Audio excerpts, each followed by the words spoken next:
Oi, Deus sempre toca no nosso coração, não é verdade? E nos leva a refletir sobre os sentimentos que Ele tem para conosco. E no desfrute de Colossenses 3, a partir do 1, você tem um quadro, né? Bastante claro do desejo de Deus para o homem. Aqui ele mostra que, portanto, se fosse ressuscitados juntamente com Cristo, buscai as coisas lá do alto, oh glória a Deus, onde Cristo vive, assentado à direita de Deus Pai. Pensai nas coisas lá do alto, não nas que são daqui da terra, porque morrestes e a vossa vida está oculta, percebe? Juntamente com Cristo. Glória a Deus, em Deus. Quando Cristo, que é a vossa vida, se manifestar, então vós também, aleluia, sereis manifestado com Ele em glória. Aí na sequência, no 5, ele fala assim: fazei, pois, morrer a vossa natureza terrena, prostituição, impureza, paixão lasciva, desejo maligno e avareza, que é a idolatria, e por estas coisas é que vem a ira de Deus sobre os filhos da desobediência. Então a gente percebe algo aqui muito radical, digamos assim. Deus, através do apóstolo Paulo, estava enviando essa mensagem para a igreja em Colossos. E a gente sente que encaixa na nossa vida também.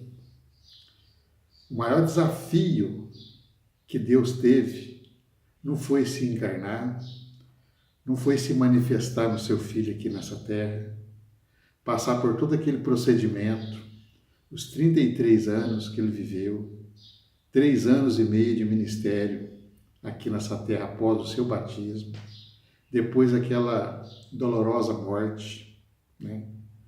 Aquele período de tempo ali na cruz, terrível. Não dá para homem comum como nós descrevermos até a morte do Senhor.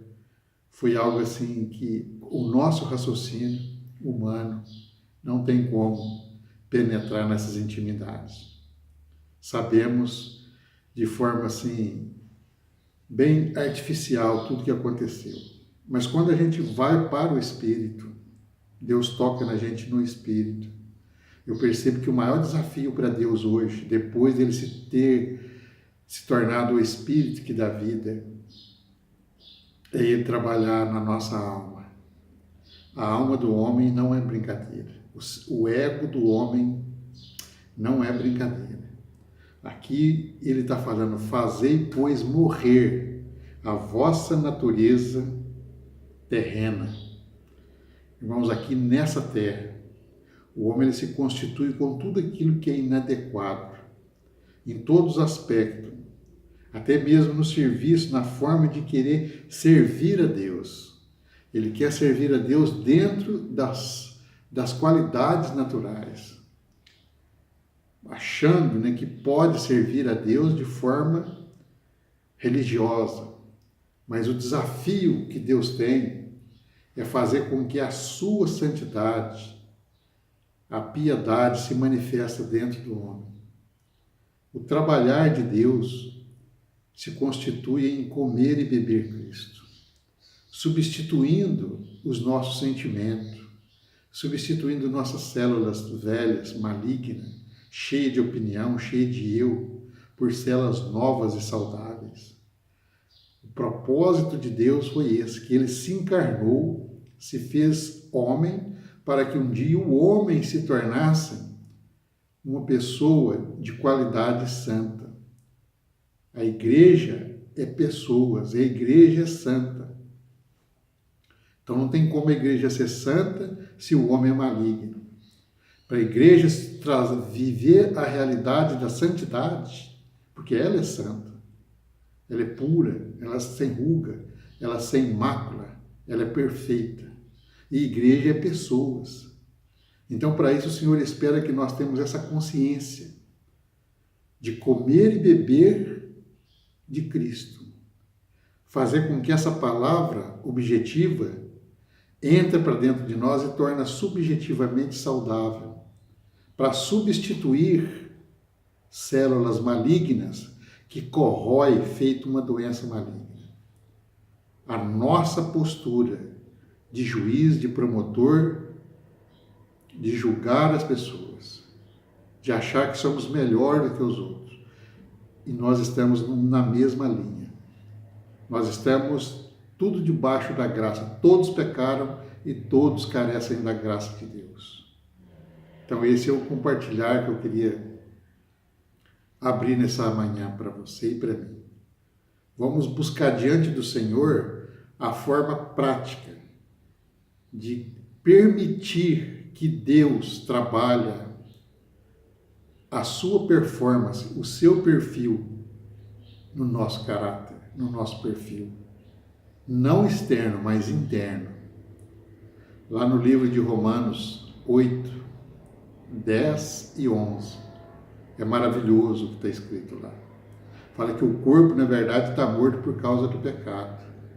Então o pecado ele deteriorou tanto, ele se corrompeu tanto o corpo físico, que as pessoas estão assim, se degradando rapidinho. Estão perdendo a essência do vigor, por causa do pecado que está constituído na sua alma, no seu ego. Lá ele mostra isso. Mas também ele declara que o Espírito é vida. Irmãos, isso é riquíssimo demais. Olha só, lá está escrito o seguinte: se, porém, Cristo está em vós, o corpo, na verdade, está morto por causa do pecado, mas o Espírito é vida por causa da justiça.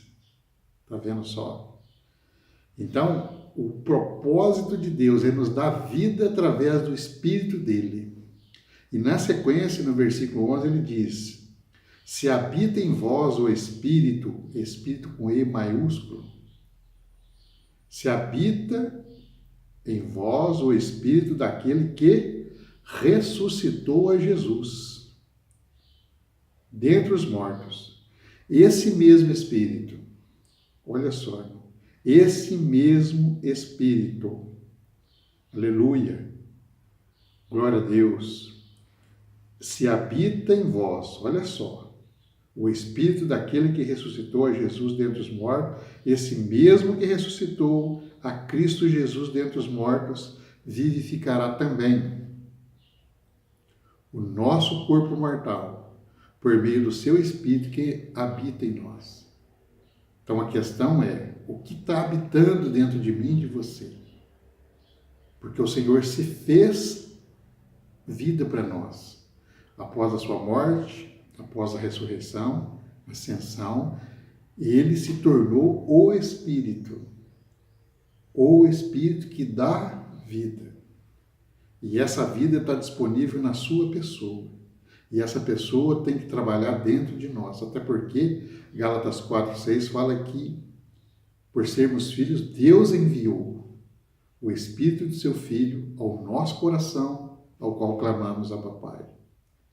Então é esse trabalhar orgânico, metabólico, substituindo células rancorosas, células malignas, células fortes, em células saudáveis, cheias da vida de Deus, cheio de Cristo. Aí nós vamos sendo transformados dia após dia. Então por isso que ele falou lá em Colossenses, aquela palavra tão maravilhosa, que nós devemos valorizar, né? Buscai as coisas lá do alto.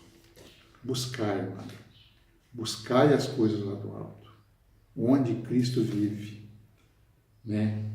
Ele fala isso com tanta ênfase. Aqui fala, portanto, se fosses ressuscitados, juntamente com Cristo, buscai as coisas lá do alto, onde Cristo vive assentado à direita de Deus, e pensai nas coisas lá do alto, não nas que são daqui da terra.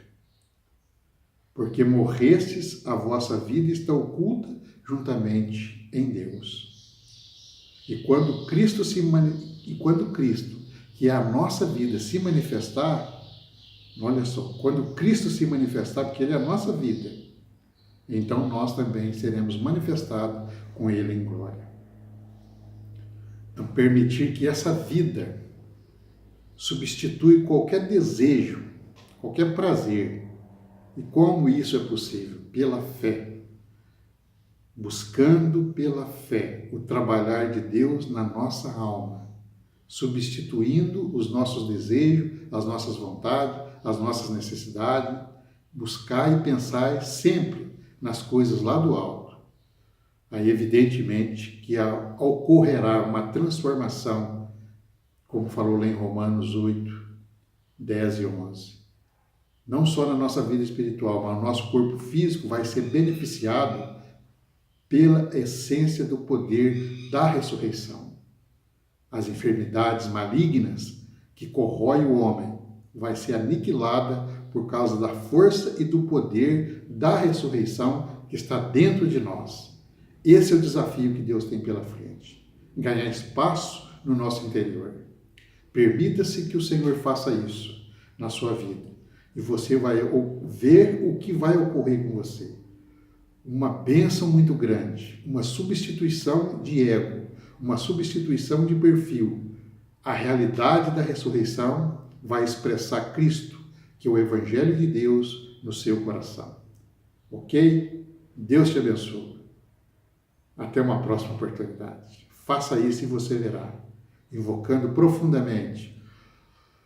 Ó Senhor Jesus, respire esse nome que é vida e Ele te proporcionará um grande milagre. Glória a Deus. Aleluia.